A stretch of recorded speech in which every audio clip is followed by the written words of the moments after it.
Добре дошли в поредния тренировъчен ден от програмата Prime Split Basic, който ще проведем в Fitness House Пловдив. Днес ще насочим вниманието си към краката. Както и при другите тренировъчни дни, сериите са 3, броят повторения между 10 и 12, а за пълна информация и линкове към другите тренировки може да погледнете в описанието отдолу. И така, да започваме. Загрявка, Airbike или въздушно колело. Днес ще използваме въздушното колело, познато още като Airbike. Той е отличен уред, тъй като предлага тренировка за цяло тяло с ниско въздействие върху ставите, което го прави подходящ за всеки, независимо от нивото на физическа подготовка. Хидратирането, както и при другите тренировки, е от съществено значение, така че винаги носете със себе си вода, ако имате възможност, и разтворени електролити за по-добро представяне в залата. За загрявка от 5 до 10 минути може да започнете с умерено темпо, като съпротивлението на въздушния байк се регулира от вашата собствена сила. Колкото по-бързо въртите педалите и движението на ръковатките, толкова по-голямо е съпротивлението. Целта е да усетите леко повишаване на сърдечния ритъм и загряване на мускулите, без да се изтощавате, като по този начин подготвите както долната, така и горната част на тялото, осигурявайки плавен преход към основните упражнения за крака. Хак сквот или хак клек. Хак клекът е отлично упражнение за изграждане на сила и маса в квадрицепсите, като същевременно осигурява стабилност и контролирано движение благодарение на машината. Това го прави идеален избор за начинаещи, които искат да натоварят бедрата си ефективно, без да се притесняват за баланса, както при свободните тежести. За правилна техника на изпълнение, застанете на машината за хак лек, като гърбът ви е плътно прилепен към облегалката, а раменете са под подложките. Стъпалата ви трябва да са поставени на платформата на ширината на раменете, с стъпала успоредни едно на друго или сочещи леко навън. Коленете ви трябва да са леко сгънати, но не и заключени. След като освободите заключващия механизъм, започнете движението, като бавно спускате тялото си надолу, сгъвайки коленете, докато бедрата ви станат успоредни на платформата или малко по-надолу, ако мобилността ви позволява. Вдишайте по време на спускането.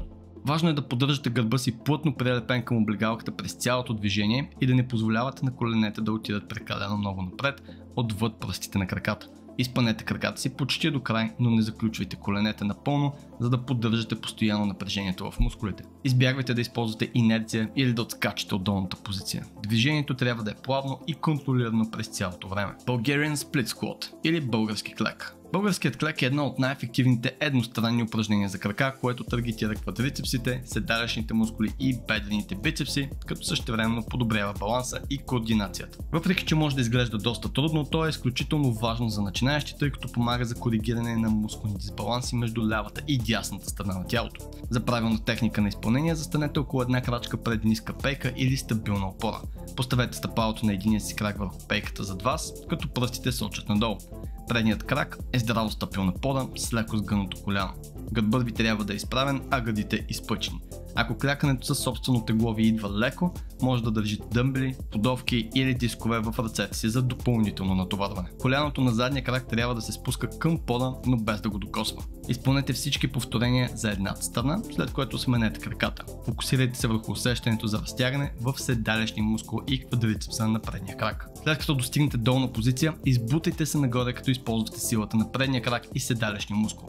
Издишайте по време на избутването. Leg Extensions или разгъване на крака на машина. Разгъването на крака на машина е изолиращо упражнение, което таргетира директно квадрицепсите или предните бедрени мускули. За правилна техника на изпълнение, седнете на машината за разгъване на крака, като гърбът ви е плътно прилепен към облегалката и регулирате седалката така, че коленете ви да са на една линия с оста на въртене на машината, а подложката да е поставена точно на глезните ви. Хванете страничните ръковатки за повече стабилност. Започнете движението, като разгъвате краката си нагоре, докато квадрицепсите се свият напълно, като същевременно издишате. Фокусирайте се върху свиването на мускулите на бедрата. Изпънете краката си почти до край, но не заключвайте коленете напълно, за да поддържате постоянно напрежение в мускула и да предпазите ставите. След това бавно и контролирано спуснете тежестта обратно в изходна позиция, като гледате да не отпускате до край, за да може да поддържате напрежение.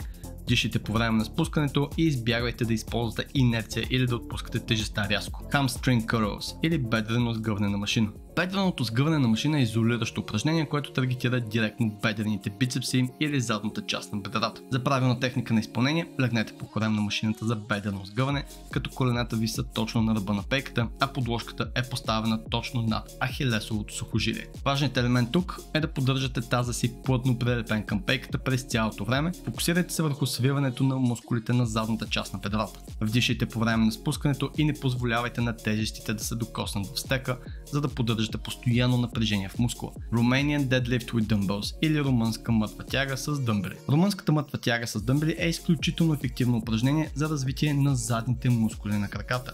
Това включва бедрените бицепси, седалищните мускули и долната част на гърба. Използването на дъмбели я прави по-достъпна за начинаещи, тъй като позволява по-естествено движение и по-лесно освояване на техниката в сравнение с лост. За правилна техника на изпълнение, застанете изправени с крака на ширина на раменете и леко сгънати колене. Дръжте по един дъмбъл във всяка ръка пред бедрата си с длани обърнати към тялото. Започнете движението, като бавно спускате дъмбелите надолу, движейки таза си назад, сякаш се опитвате да докоснете стена зад себе си. Дишайте по време на спускането и имайте предвид, че дъмбелите трябва да се движат близо до краката.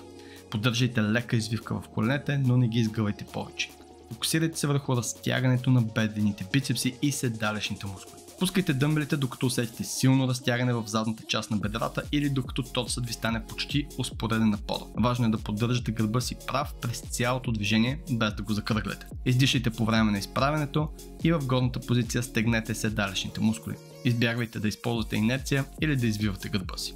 Seated Calf Raises или повдигане на пръсти от седеж. Повдигането на пръсти от седеж е изолиращо упражнение, което таргетира основно солеуса, един от мускулите на прасеца. За правилна техника на изпълнение, седнете на машината за повдигане на пръсти от седеж, като поставите възглавничките на стъпалата си върху платформата, а петите ви висят свободно. Коленете ви трябва да са под подложките, които държат тежестта. Гърбът ви е изправен, а ръцете държат ръкохватките за стабилност, които може да са отгоре или встрани. Започнете движението, като бавно спускате петите си надолу, позволявайки на пръстите да се разтегнат напълно. Избягвайте да отскачате от долна позиция или да използвате прекалено голяма тежест или инерция, която ви кара да губите контрол. Движението трябва да бъде плавно и контролирано през цялото време. И това беше всичко за днешната тренировка за крака. За повече информация и линкове към другите тренировки от програмата Prime Split Basic, може да проверите описанието под видеото. Благодаря ви за отделеното време.